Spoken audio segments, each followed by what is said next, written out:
Hello and welcome into the Sunday Sports Extra. I'm Andrew Chernoff. We have another very busy show for you tonight. We'll let you know if the Houston Texans could finally end their recent losing streak. Plus, we'll hear from Lamar women's basketball head coach Robin Harmony as her team gets ready to play their first home game of the regular season. But first, we begin with high school football. The regular season, and that is now over, but the fun just beginning. Here to talk about his team's upcoming playoff run is Hardin-Jefferson head coach Dwayne Dubois. Coach, thanks for coming on the show tonight. Thank you for having us. Appreciate it. Okay, Coach, first time that this team has gone to the playoffs since 2008. How is it feeling right now? I'll tell you what, it's exciting. The kids are excited. The community's excited. I saw it after the game the other night. There was people storming the field or flooding the field, whatever you want to call it. So I think they're all excited. I think they're ready to go, and I think it's something new for them. Or something they haven't done in a while, so they're all looking forward to it. You mentioned everyone just stormed the field. What's just been the overall reaction like in the community? It's been very positive. You know, they know that these kids have been working hard, from day one.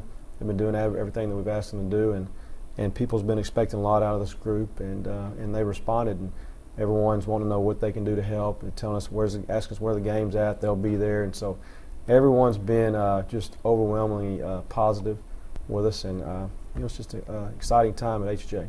I'm sure it's exciting now, but heading into Friday, was it a little bit nerve-wracking knowing you had to beat Hamshire-Fannett or else all the tie-breaking scenarios would start taking place? Well, yeah, it was nervous in the fact that we knew with any tiebreaker we were out. It was a win or loss. We had to win or we were out, and I thought Hamshire-Fannett had a good football team. Obviously, I thought our kids worked hard all week, and I thought we were prepared, and I was confident in what we could do, but they actually scored first and went up 6-0, and I thought, uh-oh, what are we doing? And then we started to roll a little bit, and the kids, these guys, they don't ever let up. They're confident to a point where they don't worry about things like that anymore. They just know we're going to play, and we're going to keep playing hard until the whistle blows. So, it's a little nerve-wracking, but once the kickoff is done and the game starts, all that's out the window. You're just concentrating on what needs to be done. Garrett, how did you guys combat that pressure of knowing if you don't win, you're out of the playoffs? Well, we like to think of it as every game 0-0, and we have a statement to make. Every game is to win.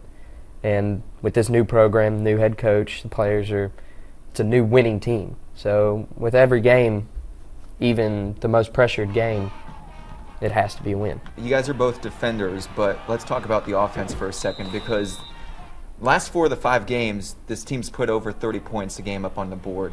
What's changed, do you think, with the offense recently? Well, we made a few changes on the offensive side of the ball. We moved a few kids around. But more or less, I've said from day one, it's a mentality with the offense. It's a tough, physical brand of football. But we've been doing the same thing over and over and over from week to week.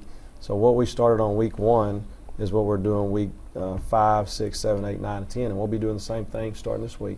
So they're getting more reps in, they're getting more comfortable with it. What about the defense? You guys gave up 34 points against a very good Silsbee offense. How were you able to respond the next week? We're kind of angry, actually, giving up those 34 points. As you're smiling right now, right? Yes, sir. How has the defense evolved over the course of the entire season? Every game we just get better and better as a team. We know what our offense can do, so if we shut them out, well, of course, it's good. But we know our offense will score points, so if we give up a big play and they score a touchdown, we know we're not to get our heads down, that our offense will come back with us. Open for either of you guys on this next question. Now that it's playoff time, how do you guys prepare differently heading into each Friday or Thursday or Saturday game?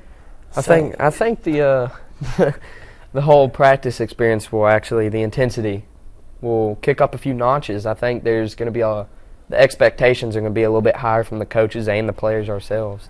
Coach told me something the other day. You guys had a fun little celebration Friday night, right? Yeah. And so I heard you guys TP'd Coach's house or something like that. Yes, who started that? It was kind of one of our offensive linemen, Josh Persine, kind of got a couple of our teammates together and we went. Coach, did you get him back in practice? Not yet. Yeah. You know what? I told them they got me on that one. It's, after Friday night, that was a lot of fun, a lot of excitement. So, it was funny, and my wife even laughed about it. So, you know what? They're having fun, and that's what it's all about. Is it still on the trees? Oh, yeah. It's still there. I mean, yeah. I don't know how we'll get that off. It'll be A little short. Yeah, this stuff sticks on to anything basically, so it'll probably be there until next year. Awesome, Coach. Thank you so much. Thanks for having us, man. Guys, thanks for Appreciate coming it. on the show, and Oh, best no of luck problem. this week, okay? Thank you.